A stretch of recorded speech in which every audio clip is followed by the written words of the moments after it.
You ever feel your heart stop beating while your body's still moving? Like time just spits in your face and dares you to breathe? That was me at 9:14 p.m. on a Thursday, scrolling Instagram with a half-eaten pizza in my lap and SportsCenter on mute. I wasn't looking for pain. It came looking for me. And it found me wearing sweatpants, surrounded by leftovers. Her post hit like a bullet straight between the eyes. Santorini sunsets with my real man. The ex? Just background noise. The caption burned hotter than the sunlight in that photo. She was draped over him like a silk scarf, laughing like she hadn't left a man back home who just paid off her student loans last month. Her dress was the same one I bought for our anniversary. The earrings, too. I recognized the damn necklace, my mother's. You know what really made my stomach turn? The hotel behind them. I'd seen those white railings and deep blue domes before, because I knew the owner, Brad Evans. We played baseball together in high school. I was best man at his wedding. My brain clicked like a lock finding its teeth. I didn't even hesitate. I called Brad. "Hey, man," I said, voice low and tight. "You got a woman named Madison Chase checked in? Blonde, green eyes, 5'9". Thinks she's smarter than everyone." Brad paused. "Checked in yesterday. Presidential suite. She's with some guy. Tattooed. Loud. Bit of AD. Kick them out." "You sure?" 15 minutes. "I'll Venmo you whatever you lost. I want them out on the damn street." Click. I dropped the phone, took a breath, and stared at the TV. Some athlete was celebrating. I wasn't. 5 minutes later, my phone vibrated. Madison. It was just a joke face with years of joy. "Come on, babe, don't overreact." A joke. A joke? I stared at that message like it came from Mars. I was still paying the credit card she maxed out at Saks last month. I'd been picking up double shifts, selling my watches, skipping weekends with the guys, all to build our future. And she called it background noise. I typed slow, one hand trembling. Me. My money wasn't. Send. Silence. It felt like every window in the house had shattered at once. Like the air changed. I stood up, looked around. The place suddenly didn't feel like mine. Or maybe I didn't feel like I belonged in it anymore. Photos on the walls mocked me. Her smile. Her eyes. Her handwriting on the fridge that said, "Pick up almond milk. Love you, red heart." A lie with every curve of the heart.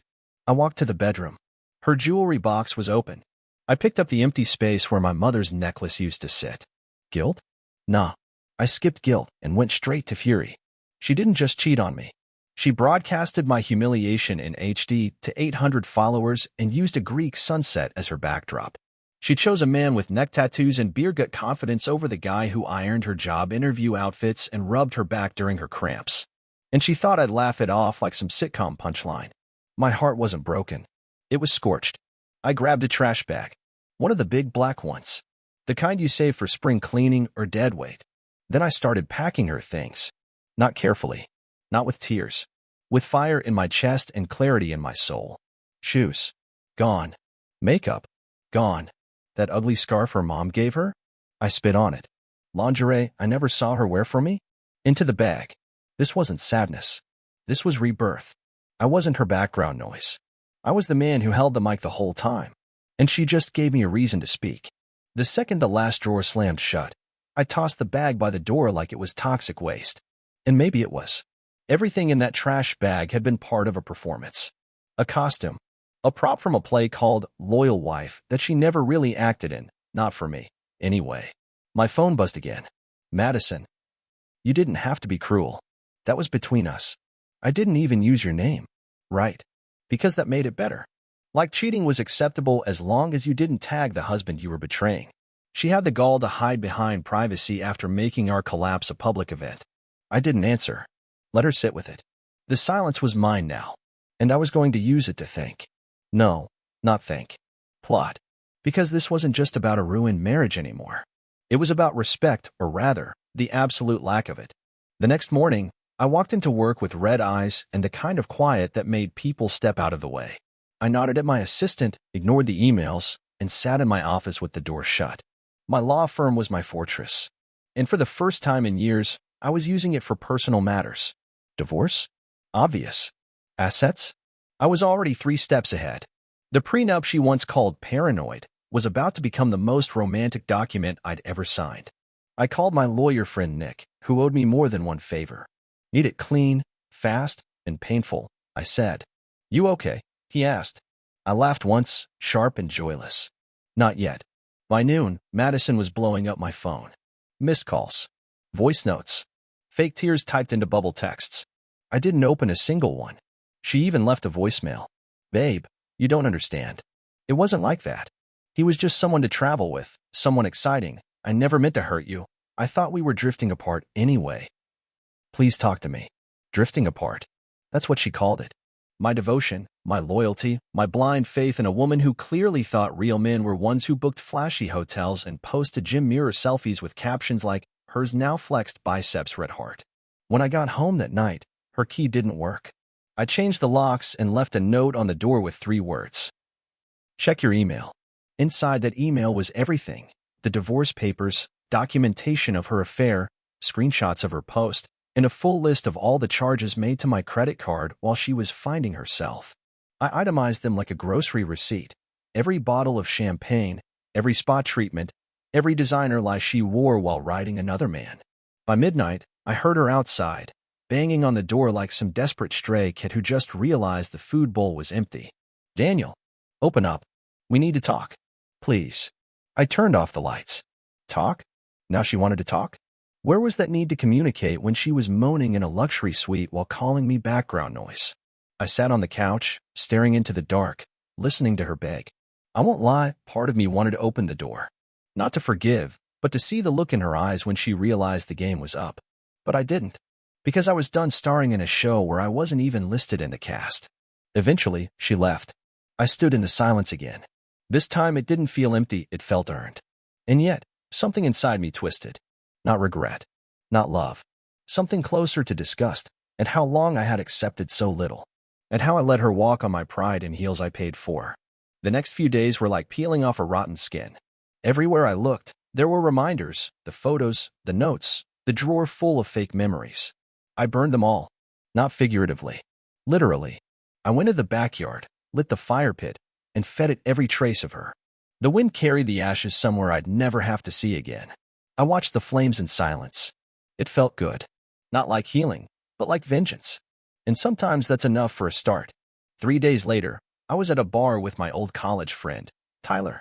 We hadn't seen each other in over a year, but when he heard the news, he showed up like a brother should, with whiskey and silence. After the second drink, I told him everything. From the Instagram post to the hotel call. From her voicemail to the fire pit. He didn't say much. Just shook his head slowly. Then he asked, "Do you think she ever really loved you?" I stared into my glass. That question had been sitting in the back of my mind, breathing heavily like a beast I didn't want to face. I thought about the way she used to kiss my cheek in the morning. The way she'd call me my rock when she needed something. The way she cried when I bought her that car. All of it, framed and staged. Like a play where I was the producer, director, and the poor idiot clapping in the front row. She loved being loved, I said finally. I just happened to be the guy doing it. Tyler raised his glass. To the end of her show. We clinked, and it felt like a funeral toast. That night, I got another text from her. Not begging this time, threatening. If you think you can ruin my life without consequences, you're wrong. People make mistakes. But you? You're trying to destroy me. No apology. No ownership. Just pure deflection. That's when I knew I wasn't dealing with a woman who slipped. I was dealing with someone who never saw me as a person, just as a foundation she could stand on until something taller came along. I blocked her number. Permanently. But the storm wasn't over. Because the next day, my office receptionist stopped me at the door. "She's here," she whispered. I didn't need to ask who. There she was, sitting on the lobby couch like it was her throne. Dressed in a beige trench coat, oversized sunglasses, and fake tears. She stood up fast when she saw me. "Daniel, please." I raised a hand. "You don't get to say my name anymore." The room went still. Even the interns looked up from their screens. She leaned closer, voice lowered. "Can we just talk?" 5 minutes. I looked her up and down. She wasn't crying. Her mascara was perfect. Her hair too. This was a performance. Always a performance. But fine, let her say her lines. I nodded and led her into a conference room. Shut the door. Sat down across from her like she was a hostile witness. Because she was. She started slow. It didn't mean anything. He was just different. I was bored. "You were always working." And he listened. I didn't interrupt. I let her dig her own grave with every word. "It wasn't about love," she continued. I just, I don't know. I felt invisible. And he made me feel wanted. By climbing on top of you in a hotel room I paid for? She flinched. Don't be cruel. You posted it online, Madison. You wanted the world to know. You made sure I saw it. I didn't mean for it to blow up like that. You captioned it, "My real man is beside me." Silence. I leaned forward. Tell me something. When you looked into that camera, did you even think of me? Or was I already deleted in your mind? She looked down, then up, then nothing. I stood. We're done. You can keep your excuses, your lies, and whatever STD that gym rat gave you. I'm keeping my house, my peace, and my name. I walked out. Left her there. Didn't look back. Because I knew she wasn't crying. She was calculating. By the time I reached my desk, I felt lighter. Not happy, not yet, but clean. Like I'd finally stepped out of the mud. Later that evening, I got a message from Brad, the hotel owner. She tried to book again. Under a fake name. We banned her. I laughed. For real this time. Because she was still chasing that high. Still performing for an audience that didn't clap anymore. And I was done watching. A week passed. Silence became a friend I never appreciated before. No door slamming at midnight. No fake giggles on speakerphone pretending to be just Stacy from work. No perfume-clouded lies. Just me, a clean space, and the sound of my own thoughts, finally uninterrupted. And then came the letter. Not a text. Not a voicemail. A handwritten letter, like we were in the 1800s and she was a heartbroken widow instead of a modern-day traitor. I sat with it in my hand for a long time. Just her handwriting on the envelope already made my stomach twist.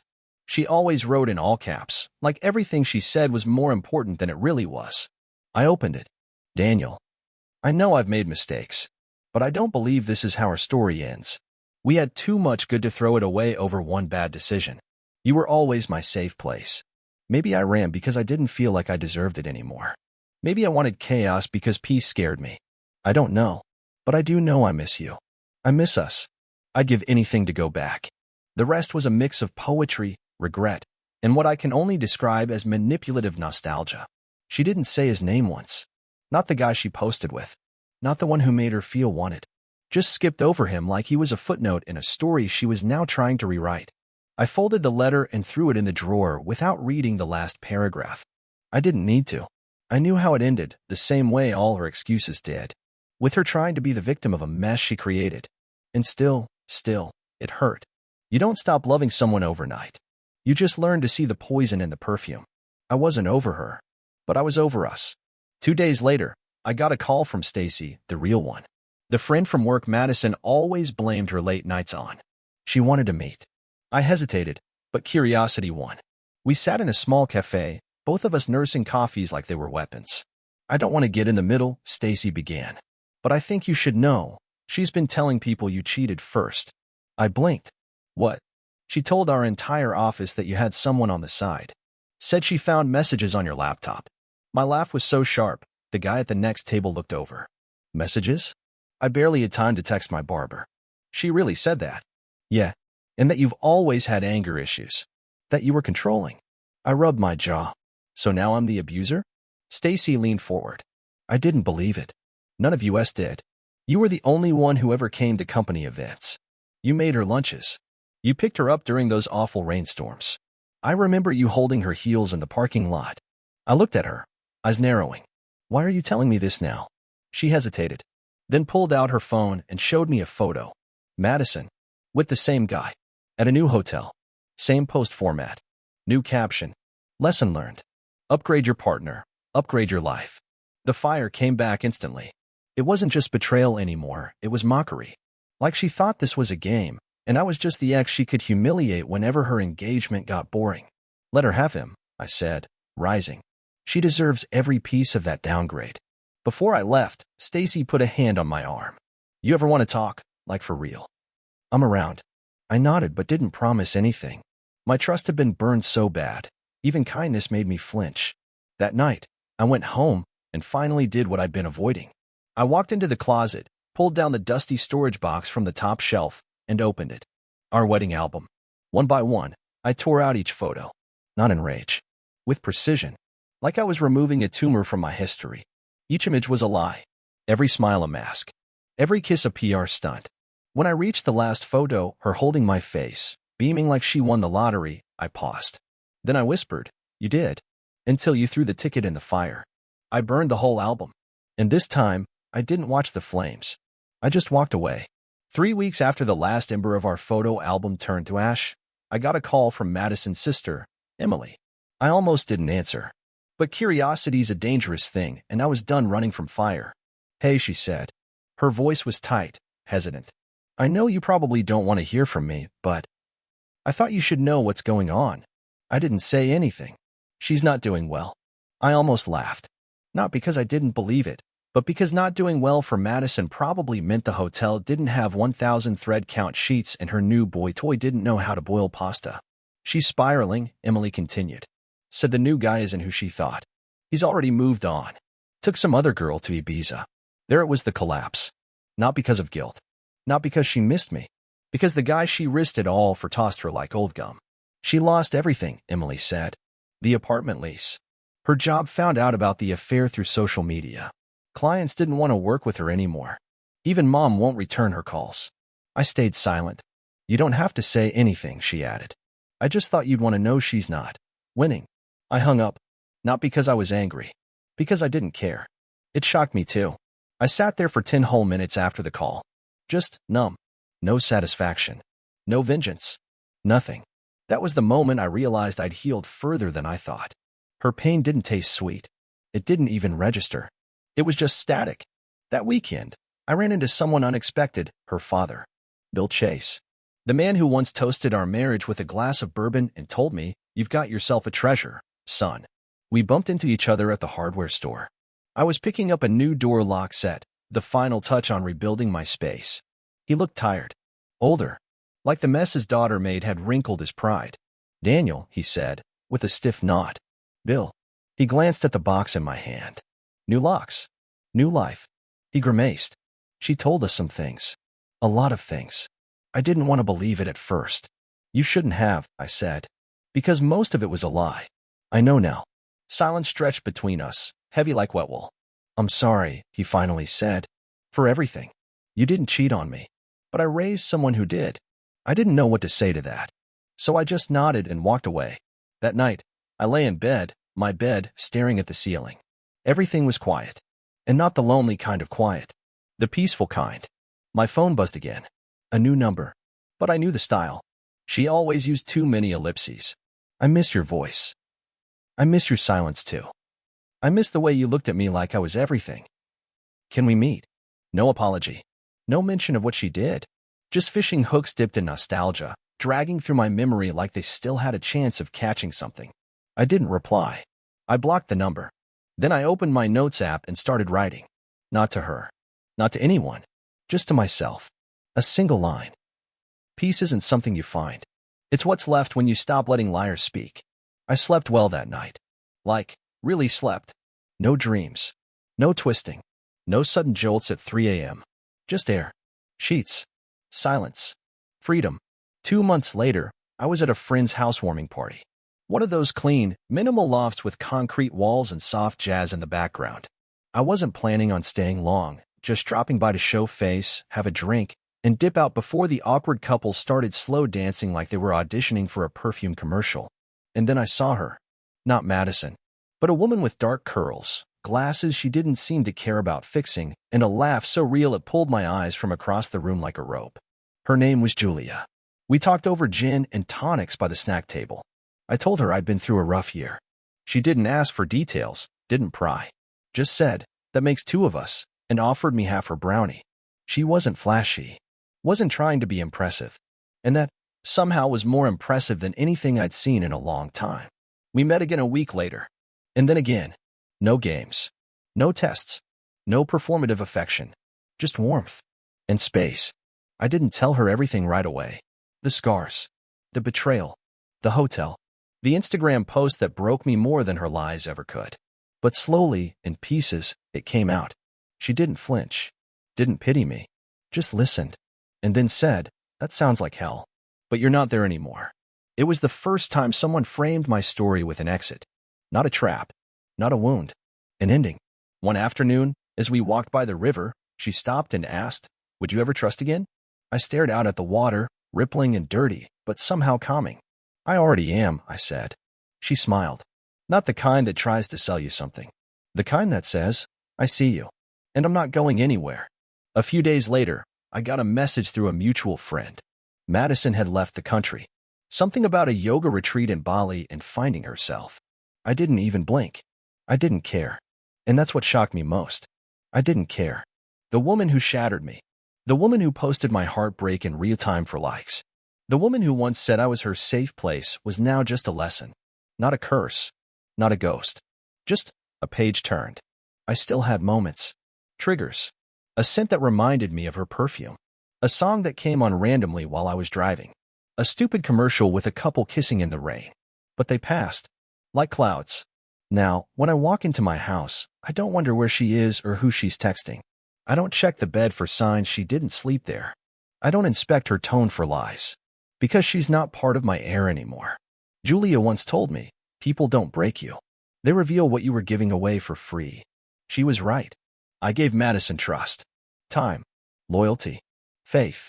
And she spent it like casino chips on a man who wouldn't even hold her hand in public now. Let her live with that. As for me, I learned to love silence. I learned to love slow conversations.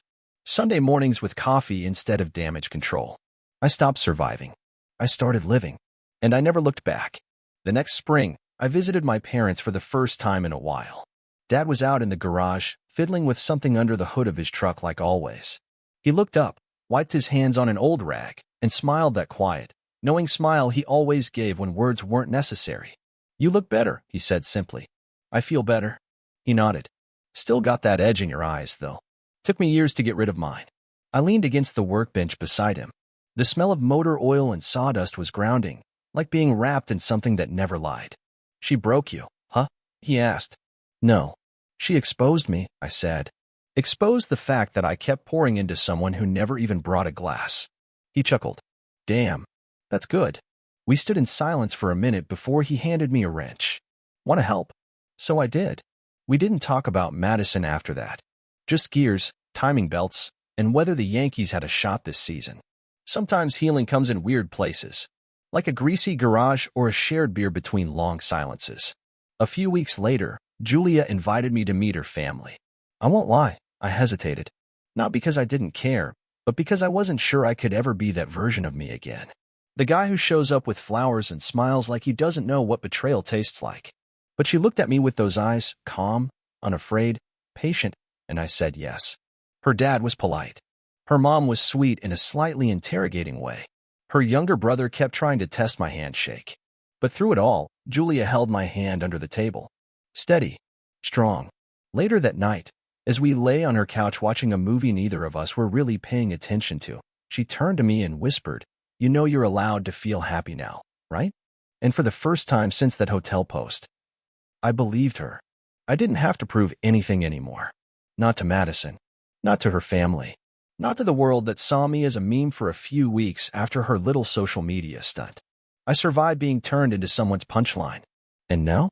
Now I was the damn author. It's strange, really, how something that once felt like the end of your world eventually becomes a footnote in your story. An ugly paragraph you don't tear out, but no longer reread. I still keep that old wedding ring in a drawer. Not out of sentiment. Out of remembrance. A silent reminder of what I will never tolerate again. What I will never be again. Some nights, I take it out, hold it for a second, and smile. Not because it meant anything, but because I'm still here. Still standing. Still whole. And that, after everything, is the real victory. The man she thought was background noise? He became the voice in his own story. And he never needed her applause. A year to the day since she posted that photo, I stood on a hill outside the city. Not for any dramatic reason, just a quiet place with a view I'd always liked. You could see the skyline, the river cutting through the buildings, the slow pulse of life from a safe distance. I pulled out my phone and opened the picture. Her picture. There she was, smiling like she just conquered the world. Leaning into a man whose name I never even bothered to learn. Her eyes held that look, not love, not joy, but victory. The kind of smug victory people wear when they think they've hurt someone too broken to fight back. I stared at it for a while. Not with pain. Not even with anger. Just curiosity. I wondered if she still remembered the moment she posted it. If she thought back on the caption, My real man is beside me. The ex was just background noise. And cringed. Or if she still believed it. And then, without ceremony, I deleted it. No fanfare. No fire. Just gone. That chapter didn't deserve a flame. It deserved silence. I turned and walked back down the hill, where Julia was waiting in the car. She rolled down the window and smirked, holding up 2 coffees like a trophy. "You look like you just made peace with the universe," she said. Something like that. As I got in the car, my phone buzzed once more. A new account. No profile picture. No name. "You were the only one who ever truly loved me." I see that now. But it's too late, isn't it? I didn't reply. I didn't even block it. I let it sit there, unread. Because some ghosts are best left talking to the wind. We drove off, windows down, the smell of spring coming in with the breeze. And I realized something important. Forgiveness doesn't always need an audience. Closure doesn't come with an apology. Sometimes, moving on means leaving the door open. Not so they can walk back in, but so you can walk the hell out. I had, and I wasn't looking back.